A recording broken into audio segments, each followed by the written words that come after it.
Congressman, great to see you again. Thank you. Any response to Nancy Pelosi accusing the CIA of lying to her yesterday? Well, I think it's great theater, and all this excitement over the torture and the CIA, I think is very beneficial because it distracts from the steamroller of big government going on in Congress, and hopefully it'll be beneficial. But it's also beneficial in trying to find out what's going on. But just think, we wouldn't have this discussion if we had just followed the law. Our law prohibits torture as well as international law. But the fact that this discussion is here and who said what is good, I have no idea who's telling the truth, but I know it's very good for the country to get to the bottom of it. But unfortunately, sir, now the story is really about Nancy Pelosi and the Speaker of the House and what she knew when, instead of, quite frankly, perhaps the discussion and the exploration of what we need to be doing as a country, whether it be following the law pertaining to torture or changing the rules. Yes, I know there are some shortcomings, but overall I think it's a benefit because she might slow up on nationalizing health care and further nationalizing education. Maybe things will slow up because we are quickly socializing the country and spending ourselves into oblivion and bailing out all of Wall Street, so maybe that'll be a distraction from that. But you're right, maybe this will not lead to getting to the bottom of it because the administration's not all that interested in prosecuting the people who broke the law. You know, Ron, I'm writing a book, I've written a book talking about the future of the conservative movement, and I tried to go back to figure out when the big mess began that led to this collapse. And there were a few people, Peter Walson at AEI, and even the New York Times article that was written in 1999 warning about Freddie and Fannie. A lot of warnings out there. Alan Greenspan also issued warnings. But I was stunned by reading a statement you made in the Banking Committee on September 10th, 2003. In fact, I reprinted the whole thing in my book. I want Americans who hear leaders saying every day, we could have never seen this coming. This was a shock. How did this happen? I want to read what you said 5 years before the collapse. The special privileges granted to Fannie and Freddie have distorted the housing market by allowing them to attract capital that they could not attract under pure market conditions. Like all artificially created bubbles, the boom in housing prices cannot last forever. When housing prices fall, homeowners will experience difficulty as their equity is wiped out. Furthermore, the holders of the mortgage debt will also have a loss. These losses will be greater than they would have otherwise been had government policy not actively encouraged overinvesting in housing. And you go on to say, because so many people will invest in housing, the damage will be catastrophic. Congressman, how could it be that you knew this on the Banking Committee in 2003 and nobody else did until after the collapse? Well, I would think the easiest explanation is Washington, D.C. is permeated by Keynesian economic thinking. Very few even know the name Austrian economics and understand the business cycle. I was concerned about the building of the bubble since 1971 when gold was delinked from the dollar.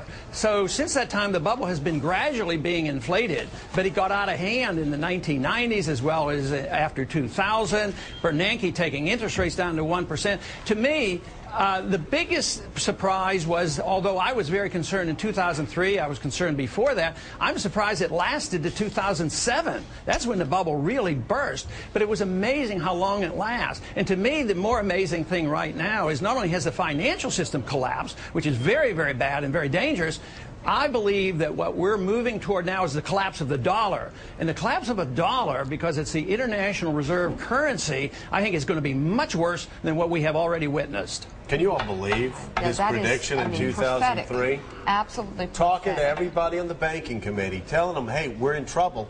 Let's not go this direction. Right. Or we're going to be in trouble. And then, you know, Ron, somebody that probably didn't vote for you, Columbia economist Jeffrey Sachs came on this show and said what we're doing now with these economic policies is rebuilding another bubble and creating debt, more debt.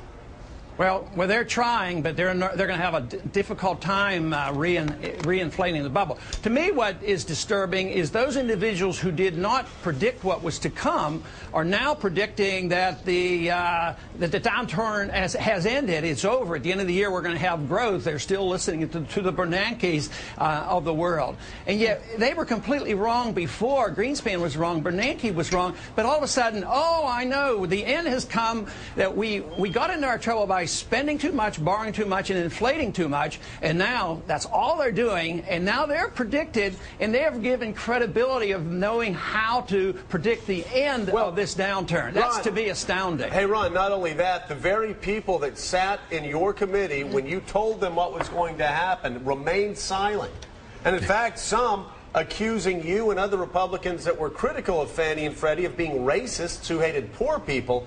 Those very people that missed all the warning signs were then put in charge of the trillion-dollar rescue. But Joe, you got to give them a little bit of credibility here on this argument, because, you know, I was still on the fringe back in 2003. Nobody cared what I was saying. Now at least I have 100 or 200 people who care, so I'm getting a little bit more attention.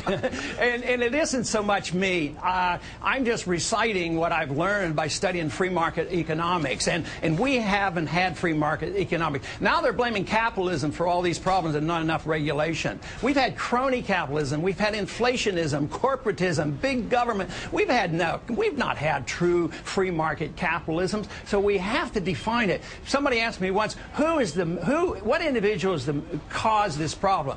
I would put it all on the shoulders of Keynes. And you know, it's a long time since he's been around, but Keynesianism exists. Remember what Nixon told us? We're all Keynesians now. That was when the last link of the dollar to gold was removed, and since that time we've had nothing more than these bubbles and big government, but it is coming to an end. We can't afford this foreign policy or these bailouts any longer. Exactly. We are out of money. We've got to show restraint at home and restraint overseas. Carlos. Congressman, to that point about restraint at home and restraint overseas, how would you cut not just the deficit but the debt if you had the presidency here? Well, I would start overseas because politically it's more palatable. Sometimes a conservative will come up and they'll have an amendment and cut 5% out of child health care. You know, I don't believe in the government being involved in medical care, but that's not where I would cut. I would cut overseas spending. To operate our empire costs us $1 trillion. So I'd bring our troops home. I wouldn't be. You know, we had this supplemental yesterday. The president asked for $84,000. What did the 84 billion? 84 billion. What did the Democrats do? They raised it by 14%, another 12 billion. The Republicans had one chance to cut. And they had one amendment, and they asked to increase it by $3 billion. Congressman Paul, but what else would you cut? Because as you just said, that wouldn't be enough. If you were just to cut defense spending, you still wouldn't get there. How about getting rid of the Department of Education and Department of Agriculture? Just go down the list. Get rid of it. Cut the budget in half. Everything that's not constitutional, that's a good place to start. And there's not much that we do that is. Congressman, thanks so much for being with us. Thank you. Great talk.